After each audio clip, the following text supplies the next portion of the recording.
A contentious vote ends a months-long battle that divided Texas lawmakers. At the end of the day, we have to work together because of whom we represent. We work for the people. Dustin Burrows won the House Speaker vote, but the fallout from his victory may just be beginning. So we stop criminals from killing other innocent people in our state. Governor Abbott sending a message on opening day, the guideposts he laid out for senators as they start the session. Everything about my work in the emergency room informs our work here. New lawmakers bringing unique experiences and perspectives to the Capitol. Mainly that my generation, we have to get involved in politics. We speak to freshmen from opposite sides of the aisle, the insight they're bringing to the debate this session. Produced from the Capitol in Austin and airing statewide, this is the award-winning State of Texas.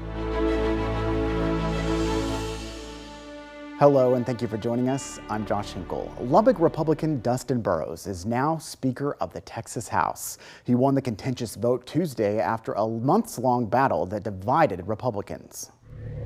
Recent days have tested our bonds, yet they've also proven that this institution is greater than any one individual or any faction. Burrows faced pressure from within his party to step out of the race after State Rep David Cook won the House Republican Caucus nomination. That pressure included attack ads from his own party. And even more pressure just hours before the vote. Busloads of conservative Texans rolled into the Capitol wearing red shirts reading "Ban Democrat Chairs." We the people see what he's doing, don't approve, and he needs to change his ways. With the goal of getting Republicans to vote for David Cook. It is his job. This woman driving in from Frisco. We are declaring today, we are going to make sure that this ain't a red state. Despite the pressure, Burrows won the election after 2 rounds of voting. After the vote, Burrows had a message of unity. I commit to you today, every member will have a voice. He said all members need to work together to cut property taxes, fund public education, and water infrastructure in the upcoming session. May God continue to bless the great state of Texas. Burrows won the gavel, but the fallout from his victory may just be beginning. The Texas Republican Party threatened to censure members who did not support Cook. Capitol reporter Dylan McKim looks at the possible penalties and the potential legal battle ahead. The Texas Republican Party wanted this guy, State Representative David Cook, to be sitting on that dais as the new Speaker of the House. That did not happen. Instead, State Representative Dustin Burrows won the seat. Just take a look at the vote count. 52 House Republicans voted for David Cook to be Speaker, while only 36 House Republicans voted for Burrows. But Burrows was able to get 49 votes from across the aisle. An unwanted scenario for the hundreds of Texas conservatives who showed up to the Capitol on the day of the vote to convince Republicans to stick with David Cook. We want the right thing done. Texas is a red state, and we've had a blue Speaker of the House. I believe we need to hold them accountable personally, and I also believe the party will do that. Abraham George, the Texas Republican Party chair, says it's possible some of those 36 members who voted for Burrows will get censured by county Republican parties. If a member is censured, they could be penalized by the State Republican Executive Committee. Those penalties range in severity. One, it could mean it's just a slap on the wrist and don't do it again. The worst thing that could happen is remove them from ballot. And tell them you cannot run as a Republican in the next cycle. But can the Republican Party legally do that? The president of the Texas Republican County Chairmen's Association requested a law firm to evaluate its legality. He got this response, and he posted it online.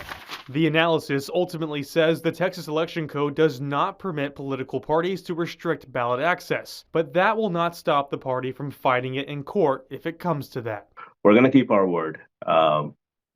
That means spending millions of dollars in court. We're going to do that. Dylan joins us now. Talk to me about the Rule 44 in the Texas Republican Party rules. How does the censure process work? Well, I spoke to the Texas Republican Party chair, Abraham George, and he describes the Republican Party here in Texas as really from bottom up. That's how it's organized. The grassroots, the precinct chairs, the county chairs, They're really telling what the state executive committee and then, of course, the chair is ultimately going to do. So a lot of the censures come from the county chair positions, and then it works their way up through the organization. So basically, a member of the Republican Party is eligible for censure if they violate the Republican principles 3 times in a matter of 2 years. That's the standard, that's the rules and how they're laid out. And then that goes into a meeting. The county chair will call a meeting. They'll talk about it, they'll vote, and if they decide to pass a censure resolution, that will be sent up to the state executive committee, who will then decide what the penalty is for that member. And there are now 3 penalties according to Rule 44. One of those penalties is to discourage that member from not running in the next Republican primary. Another rule is that the Republican Party will use up to 12% of its general funding to basically primary you. So use that money to run attack ads, to really educate the voters on why this member was censured by the party, really to make them a least favorable candidate in the eyes of the voters. And the third penalty, the most severe penalty right now in the rules, is that the Republican Party chair of Texas can say, we're going to remove you from this ballot. You're not going to be able to run as a Republican in the primary.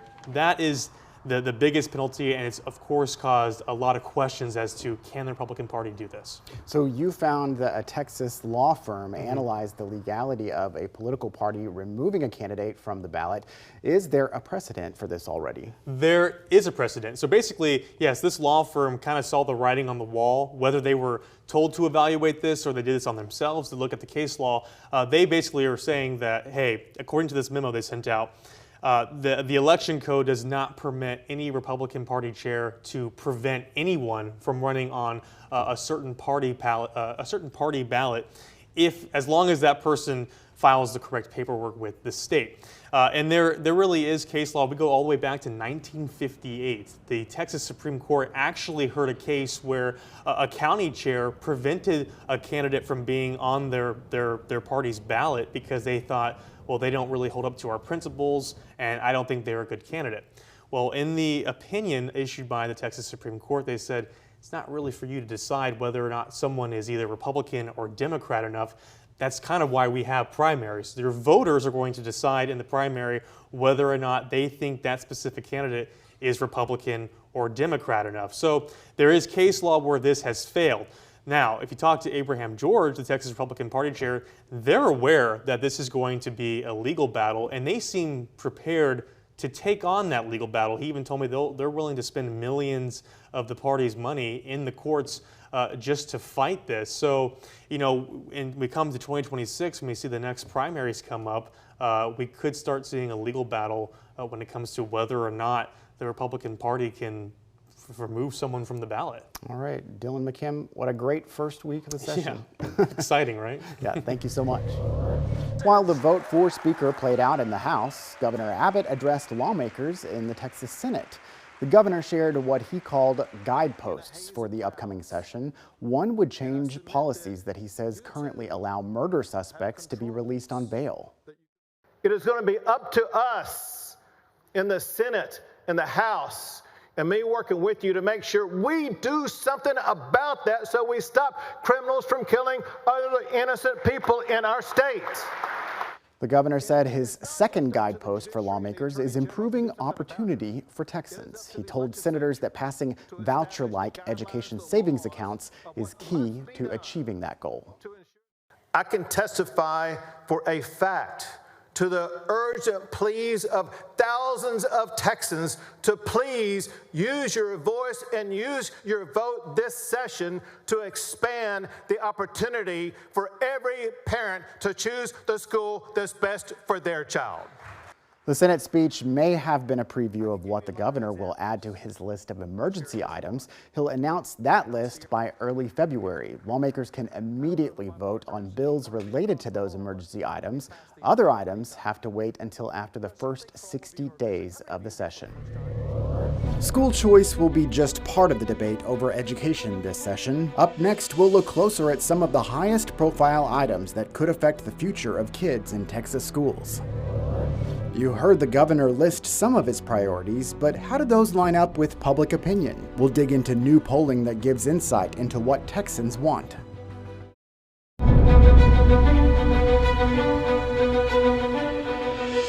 Education will be one of the highest profile topics at the Capitol this session. Expect to hear heated debate over education savings accounts, parents' rights, and school districts pushing again for increased public education funding. We want to go a little deeper. Education reporter Nabil Remadna joins us now. Let's start with education savings accounts. Opponents call them school vouchers. Governor Abbott calls it school choice. The plan failed to pass last year, but the dynamics are different now. What can we expect? We're already starting to see some of the impacts of schools not getting that funding. A perfect example, Eanes ISD. They have to close a school. They also have to cut off a program, a Spanish immersion program that was catering to about 900 students. So years and years of not getting this funding here has really made an impact. Most of the districts across the state, and certainly here in Central Texas, they're in a budget deficit. They've not seen an increase to the basic allotment since 2019. Everything costs more these days, and we saw districts come to voters in November asking for tax rate increases to offset those costs. Now, last year, the governor's plan failed after a standoff between school choice advocates and those who believed education savings accounts would be detrimental to public school funding. But you're right, the dynamics are different since last session. Governor Abbott has been talking about the fact that he has more votes than he needs to pass education savings accounts. It's looking like it's now more of a matter of what the specifics of the plan would be, but there are at least 2 bills in the House that would create education savings accounts, and they're different from the perspective of how much money would be allocated to participating students and different in what they would be able to spend those funds on. Now, one of those plans has a provision that the school district in the area where participating students live would get a certain percentage of state funding tied to the student. It'll be interesting, of course, to see how these plans play out. There are more than 100 bills filed right now that would impact public education. One theme we're seeing is parents' rights, right? Yeah, that's right. A lot of the bills, they focus on parents' rights. One bill proposes a handbook, that's SB 204, on parental rights and training requirements around parental rights for school boards. Another bill, SB 408, that would create an inspector general for the Texas Education Agency to investigate complaints from parents about public schools. Also a bill that's trying to require a certain notification about health-related services offered to a student. But wrapped up in that bill is a requirement that schools not provide instruction on sexual orientation or gender identity. This will be a theme we'll be keeping an eye on for sure. Thank you very much, Nabil. Absolutely. I believe conservatives in my generation, we have to step up for the future of Texas, for the future of our kids and the next generation. The first day of the legislative session brought a lot of new faces to the Capitol. You do have a life-saving impact on the policies that do get passed. Coming up, we'll hear from 2 new lawmakers to get insight into what led them to the legislature and how they hope to make a difference. Plus, what do Texas voters want lawmakers to prioritize? We look closer at new polling to get insight into the issues that could drive debate at the Capitol.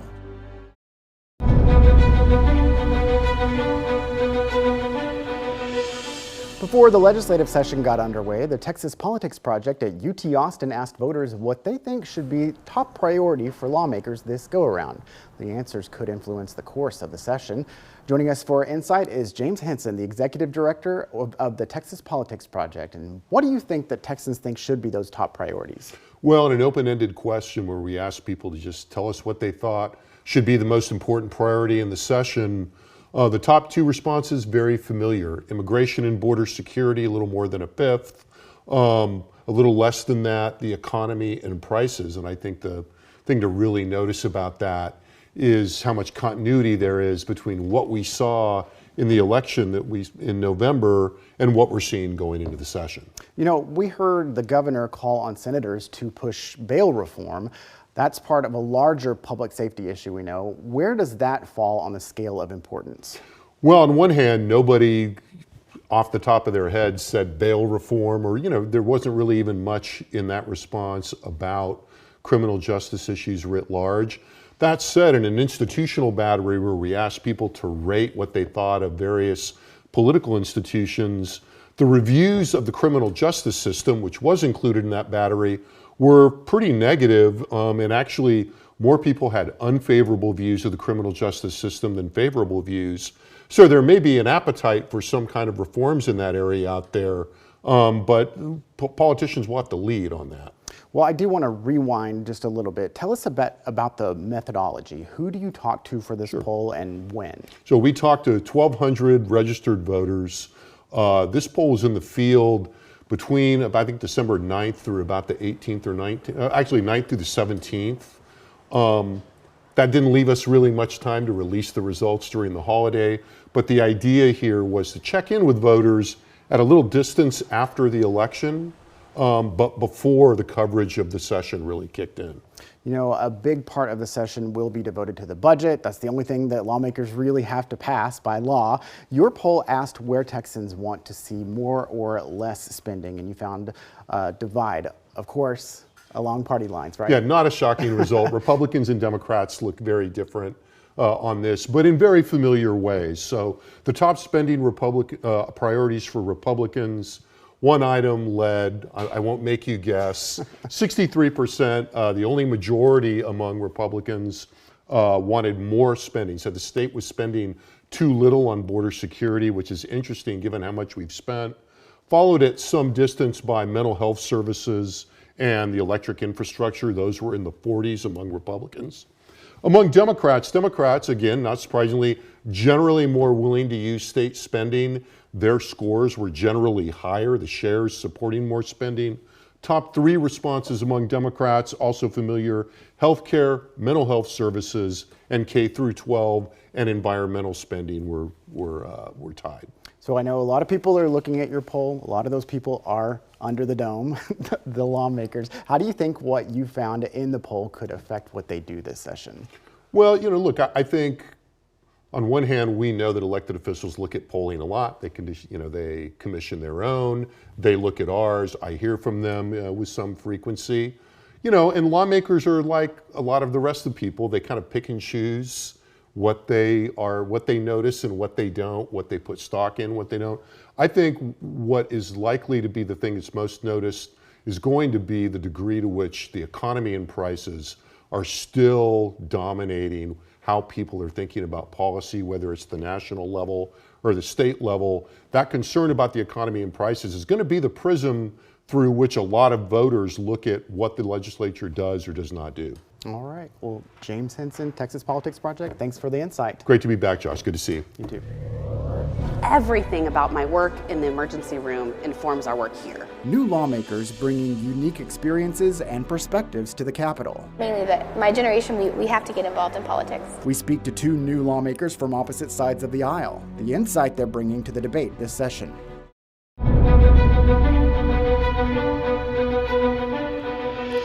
The first day of the legislative session brought a lot of new faces to the Capitol. According to the Legislative Reference Library, there are 34 new lawmakers this session, 31 in the House and 3 in the Senate. We spoke to two of the new lawmakers, one senator and one representative, to get insight into what led them to the Capitol and how they hope to make a difference.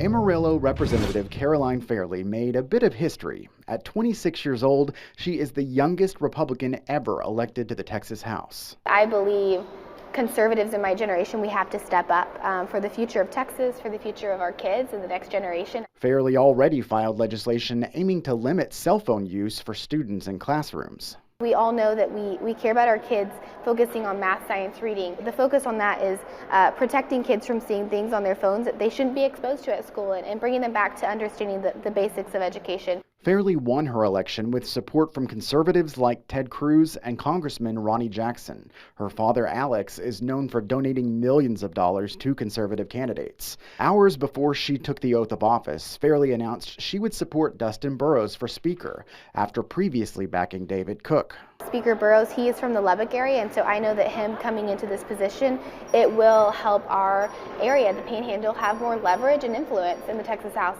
And the other part is I fundamentally believe he will lead the House in conservative ways. Molly Cook is one of 3 new members in the Texas Senate. The Houston Democrat works as an ER nurse. I tell people that I'm really taking my practice from the bedside to the Capitol. So instead of one patient at a time, I have 950,000 patients at a time, or 28 million patients at a time. Cook's experience as a nurse shaped her decision to file a bill to study whether to bury power lines in parts of Texas. After knocking on doors to check on seniors when the power went out after both the derecho and Hurricane Beryl, I clocked in at the ER and I saw those same patients and their struggles to breathe, to stay warm or to stay cool, get the food and medicine that they needed. So I'm very excited to say we're going to find out what we need to figure out if we can bury the power lines and keep the power on. Cook also made history as the first out LGBTQ+ member of the state Senate. She knows that some people may be looking for her to be a voice for that community. It is such an incredible honor, and I always start by showing gratitude to then Senator Barbara Jordan, who of course was gay and couldn't be out because the times were not what they are now. And it's no secret the last legislative session was filled with vicious attacks on our community. And I'm very proud to get to symbolize the resiliency of that community in Houston and Harris County. As a Democrat in a chamber dominated by Republicans, it will be difficult to pass legislation. But Cook says it's important to have a voice. Whether or not you get to put your name on a bill and pass something huge, but you do have a life-saving impact on the policies that do get passed. And it's important, especially as a nurse, to be in the room for those conversations. There will be many conversations to come over the next few months. This year's regular session runs until June 2nd. Thank you again for joining us for State of Texas. I'm Josh Hinkle. We'll be back next week to bring you an in-depth look at Texas politics.